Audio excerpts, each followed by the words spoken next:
What was that? Oh my goodness. So, can we be honest, huh? Can we be honest here? This was not an interview, all right? I give her respect, much respect, for going into the lion's den and really coming out unscathed for the most part. Give her nothing but respect, because there's no way in God's green earth that Donald Trump would do a sit-down interview with someone from CNN. Like, it wouldn't happen. But I have to admit that this wasn't an interview. This was very much a hit job. Bret Baier was given his marching orders like, yo, you need to get your pound of flesh. That's all he did during this entire interview. He was very antagonistic. There was points where he was cutting her off. Was a bill to fix our immigration system. Yes, ma'am. It was called the U.S. Citizenship Act of 2021. Exactly. It was essentially a pathway to citizenship for the... Yes, ma'am.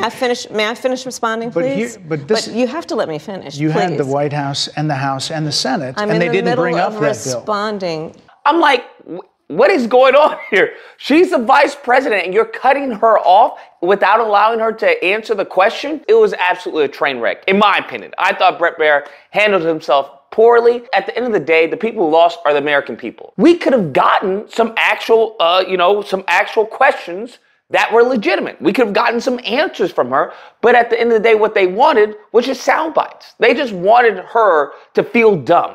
The basic gist of the questioning was like, Madam Vice President, do you know that Trump is gonna win this year? That you're a stupid poo-poo butthead? What are you supposed to do with that type of question? I kid you not.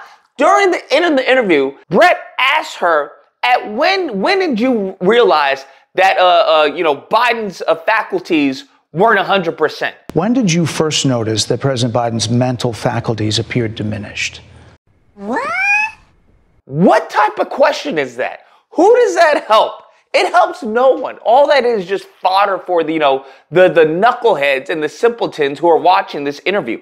Mind you, by the way, which I believe it did like over 7 million views, nearly double what Trump did, which is, hopefully Trump doesn't hear about this, because you know how much he loves, I do the biggest numbers, my crowd size is the biggest, way bigger than hers. Getting into the interview, the reason why I say this, the first question was, how many illegals did you let into the country?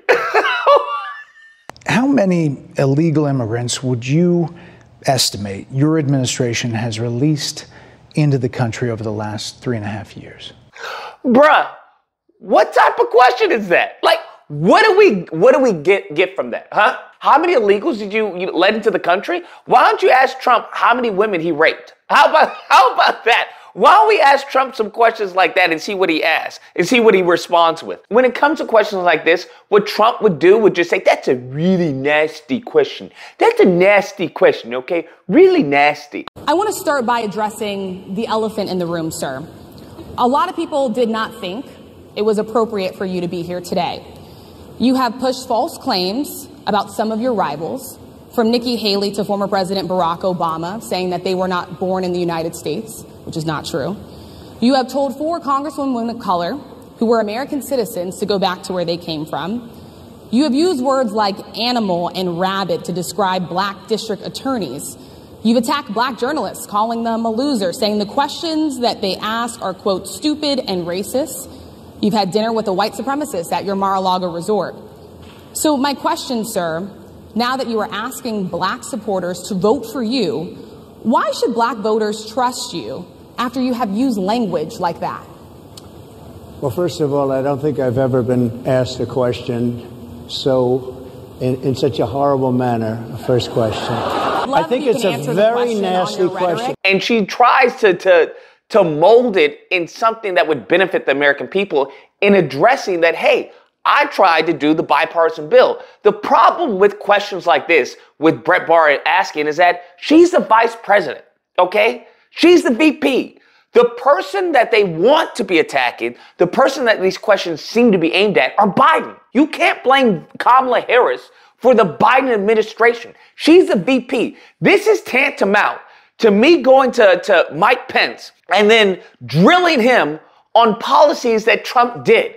Oh, what about the wall, Mike Pence? Where's the wall? You said you guys were going to build the wall. Oh, what about kids in cages, Mike Pence? What about the kids in cages? What type of legislation did you do to help the border? It's foolishness. That's what it comes off as. But I would argue that the majority of people don't understand basic civics, so they believe that the VP is going to be writing legislation, for the border wall. They believe she's going to be writing legislation for, reparations. They believe she's going to be that's not how the vice president position works. And when it comes to many of these bills, they want to say, well, you signed off on it. Well, you were the tying vote. You were you voted for it. It's like, duh. That's what the VP is going to be doing. I want you to imagine what they're implying or what they're suggesting. They're suggesting that the vice president, let's take, for example, Mike Pence, that him being the VP, that during a vote where it's tied, and he's the tiebreaker vote, that he would vote against the president, okay? That's what they're suggesting that she do with Joe Biden. Do you see how dumb that is? Do you see how ignorant of a question that is? And she brings up, once again, the bipartisan bill that everyone was for. Do you understand? It was a bipartisan bill that Trump blocked. And we have multiple Republicans coming out saying this. We have Trump coming out and saying this. We even have the Union Border Patrol person, the border union, coming out and saying, why doesn't he sign this bill? Some of them have been very clear with me. They have political differences with the bill. They say it's the wrong time to solve the problem, or let the presidential election solve this problem. In fact, I had a popular commentator 4 weeks ago that I talked to that told me flat out, before they knew any of the contents of the bill, nothing was out at that point, that told me flat out, if you try to move a bill that solves the border crisis during this presidential year, I will do whatever I can to destroy you. So what's wrong with Congress then, Congressman? I mean, why can't you actually move the needle on securing the border? I understand you need a willing partner on the other side, and you haven't had that. But it's frustrating to see all of these illegals coming in and the drugs flowing in, and really no movement. The problem is the Republicans, not the Democrats. We know how the Democrats are going to vote. Harris, we're not going to get much better immediately, so I'm going to take those incremental steps. If this were going to tie Donald Trump's hands, I would be opposed to it immediately. It doesn't. It doesn't tie any good administration's hands. So why do you think he's against it? I have no idea. I haven't spoken with him about it. If he has specific issues, let him air those issues. I will give the positive points in this bill. There are negative points. But if we don't even let this bill come to light, if this bill doesn't even go to the fore, we don't even get amendments. This goes to show you the narcissistic nature of this man, that it's not about the country, it's about him. And this is the same thing that I brought up when it came to his election, where I was like, at the end of COVID, where he's talking about, hey, you vote me back in, then I'll give you the second stimulus check. And it's just like, what are you talking about? You're holding the stimulus check ransom? That's what you're doing? That's your plan of attack for getting reelected? It is, and sure enough, he lost. This leads us to really the dividing factor between Trump and Kamala Harris. And that is the fact that when Bret Baier brought up as far as the people who were, perished, the illegal immigrants, right, the criminals who came in and did these heinous actions, that she, in fact, actually apologizes. Do you owe them an apology is what I'm saying? I will tell you that I am so sorry for her loss. I am so sorry for her loss. Sincerely. She actually apologizes to the family, talking about, hey, I'm sincerely sorry for what happened. Sincerely sorry for what happened. And that right there, I think that was pivotal, because that was the high of the interview, in my opinion. There's only a second moment where it came to the whole trans thing that was somewhere near a high, but for me, that was a high when it comes to the presidency of who she is. Now, you tell me, when has Trump ever apologized? He hasn't. This man hasn't even apologized for Central Park 5. Think about that. And you have these Sambos, these pro-black Sambos talking about, you know what? Your Central Park 5 family, that was the Democrat fault, okay? That was the Democrat fault that did the Central Park 5. But I want you to understand, one person is willing to admit fault for what has happened, and the other person will not bend at all, even when they're clearly in the wrong. This man, I'm going to do a video on this. This man, as far as characterized January 6th as the day of love. How detached from reality do you have to be to say something like that? Like, what are we talking about? Another thing that I think was favorable to Kamala Harris was showing that she can evolve, that her opinions can evolve, that along with her apology, that she can acknowledge that when she was in the wrong. And that goes to as far as decriminalizing border crossing. Decriminalizing border crossings, like you said in 2019. I do not believe in decriminalizing border crossings, and I've not done that as vice president. I will not do that as president. Because they go on to talk about, Bret Baier brought up that, hey, I think it was 2017, if I'm not mistaken, that everyone, all the Democrats on stage raised their hands to decriminalizing border crossings. And here's the thing.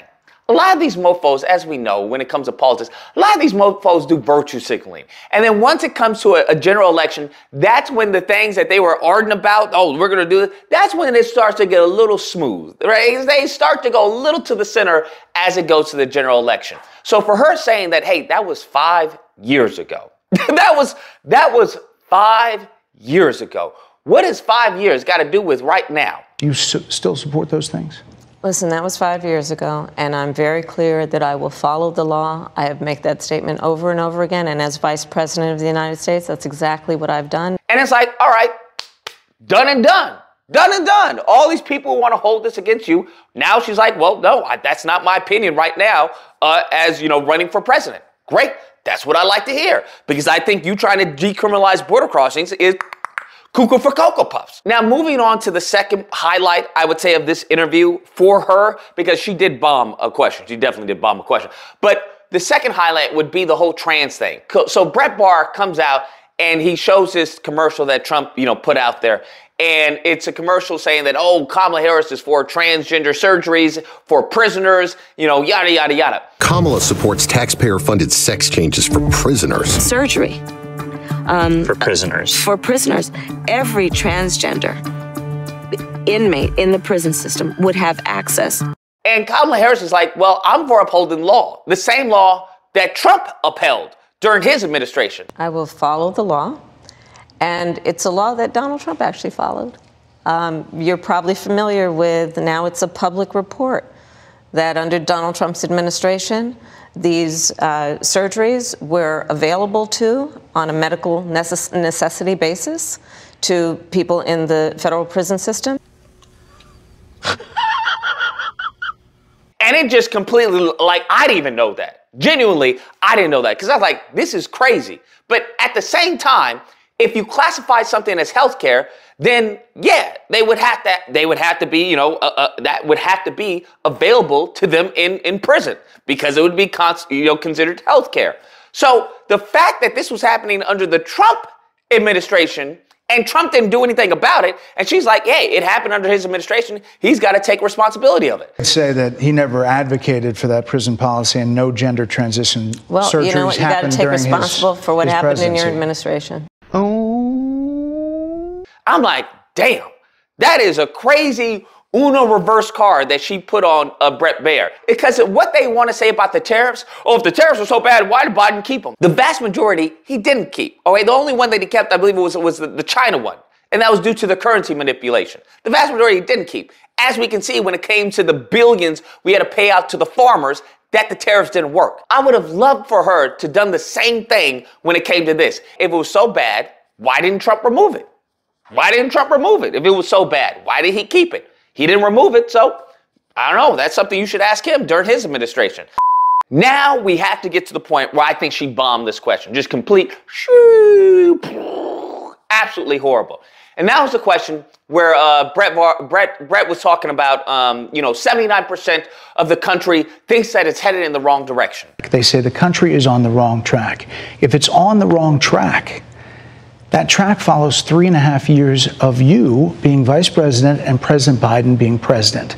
That is what they're saying, 79% of them. Why are they saying that? If you're turning the page, you've been in office for 3.5 years. So I looked up, the study that he was citing, and it was talking about, the question was, hey, do you believe the economy is going in the right direction? Not necessarily the country, but the economy. And that's where the 79% came from. The interesting part is that when it comes to the differences in where they are, these families, where they are, there wasn't any difference from last year than previous years. Most of the families were either doing well or they were just, holding on, right? They were doing okay. I think it was, I forgot how they phrased it. She bombed this question because he was like, how can you explain that, over half of the country, supports this man if he's such as bad as you say he is? And here's the thing. I don't know where he got over half of the country supports him.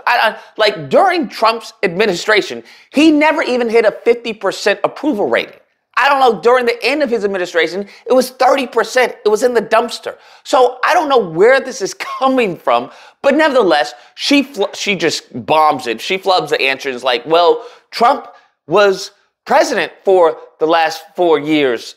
And Donald Trump has been running for office. Huh? And it was just like, what the hell does Trump being president have to do with anything? And she tries to recover, talking about, Bret, you know what I'm saying. And Bret is like, no, I don't, bitch. No, I don't.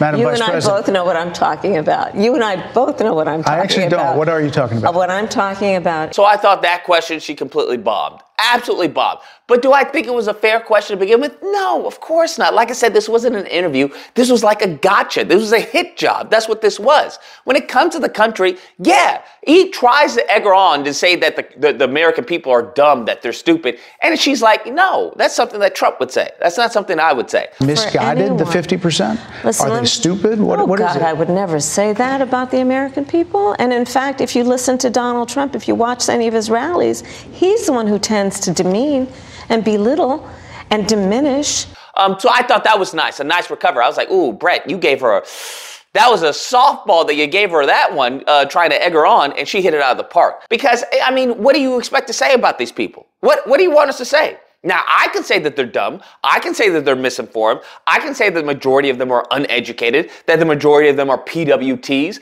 I can say that. She can't say that because she's running for an election and this is national television. But I can definitely say that. You ask me, yeah, there's a good chunk of Trump's base that is racist, okay? Not saying all Trump's base is racist, but all races are for Trump. It's as simple as that. We have case in point, there was a video of Nazis. Like, I'm not even talking about like Nazis. I'm talking about they got the whole swastika in Florida in a boat alongside other, MAGA people with the Trump flag. 2024, yeah. Jupiter Trump-themed boat parade, man. There we go. Let's see it. My Pillow, 1488, motherfuckers. Look at those beautiful swastikas. We gotta make America white again. Fuck yeah, hail Trump. White power. White power.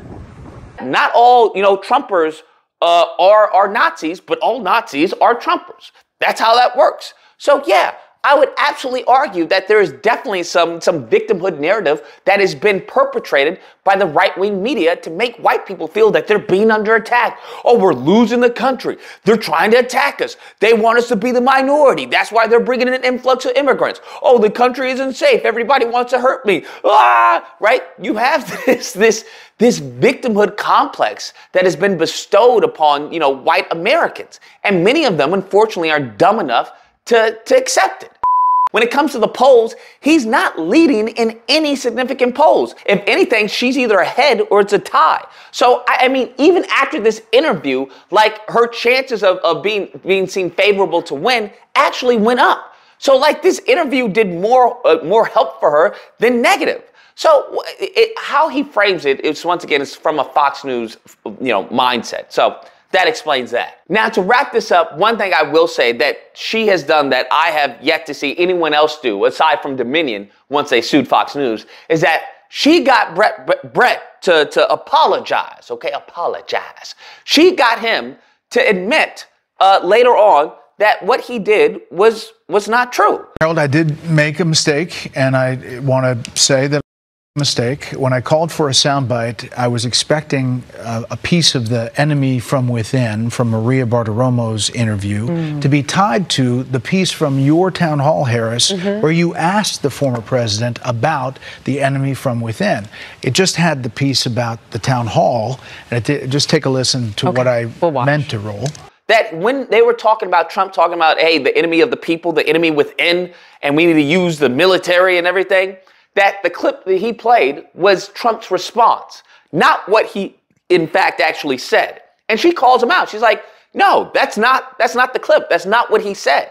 That's not what he said at all. So, Bret, I'm sorry, and with all due respect, that clip was not what he has been saying about the enemy within that he has repeated when he's speaking about the American people. That's not what you just showed. So he, Bret actually comes out and is like, you know what, I made a mistake. That's right. So I think the fact that you've got, Fox News to apologize, for, purposely misleading their viewers, I say that's a W in and of itself. I think this interview, I wouldn't call it an interview. I think it was a failed hit job. Okay, that's what I would say. And even Bret even comes out and says, hey, they were looking for a viral moment, and I think that they got it. I think I came away with there were moments that clearly she prepared for, that I think she wanted to have the viral moment, and she got it, and I think her campaign was happy with that. So even he admits that, this didn't go the way that they were expecting it to go. Because I'm sure they were expecting, I want you to destroy her, make her look stupid, make her this and this. And she came off as very apologetic for what she needed to apologize for, forward thinking as far as, hey, that was 5 years ago. I've since corrected myself. I don't agree with that now. And my, vice president, once again, the VP follows the president. So him trying to attach Waltz, well, Waltz did this for illegals in where he was, for education, for schools and all that. It's like, okay, that's Waltz, bro. I'm going to be the president if I win. Okay, Waltz is going to follow my lead. So I think she knocked it out of the park very much. For anyone who is not biased, right? If you can leave your biases aside, I can admit her previous interviews were absolute trash. She just wasn't good. She came off as fake. Or not even fake, but she just came off as stiff, right? As stiff. And when someone comes off as stiff, then you're less likely to trust them. What is this trepidation that I'm seeing? Either you know the answer and are scared to admit it, or you don't know the answer, you're trying to come up with one. As the time goes on, she's become more comfortable in her interviews. That's what I've noticed. And she's knocking them out of the park. Even with this failed hit job, she knocked it out of the park as far as I'm concerned. Anyways, guys, that's the video. Let me know what you guys think. Whether or not you believe Little Lou's your Democrat shill. Okay, she was absolutely destroyed. Okay, Bret Baier absolutely demolished her, Lucas. What interview were you watching? Or if you don't believe, here's the thing. You're not going to convince a Trumper that she did well in this interview. You're just not, because they don't like her. It's as simple as that. So I think when it comes to independents and when it comes to people who may be hesitant on Kamala, I think this interview, if at the very, very least, it didn't do her any harm. I don't think it maybe swayed your opinion, but I think at the very best, it definitely did. Where it's like, okay, now I'm more confident that we have a person who's not so egotistical, who's not so narcissistic, that can acknowledge, the wrong that they did and move forward and then have policy. That's something that Trump is lacking, is policy. Everything he talks is just fee-fee-foo-foo. Well, I'm going to bring the jobs back because we're going to drill, and that's going to fix everything. It's like, what? What? But nevertheless, if you happen to disagree, you know where to find me. Friday through Sunday, disagreement day. You can call in. We'll duke it out. Hope you guys enjoyed the video. If you did, please feel free to hit the like button, share, subscribe, and comment. We didn't reverse this time. And all that fun stuff. Till next time, guys, be amazing. Well, you know what? You got to take responsibility for what happened in your administration.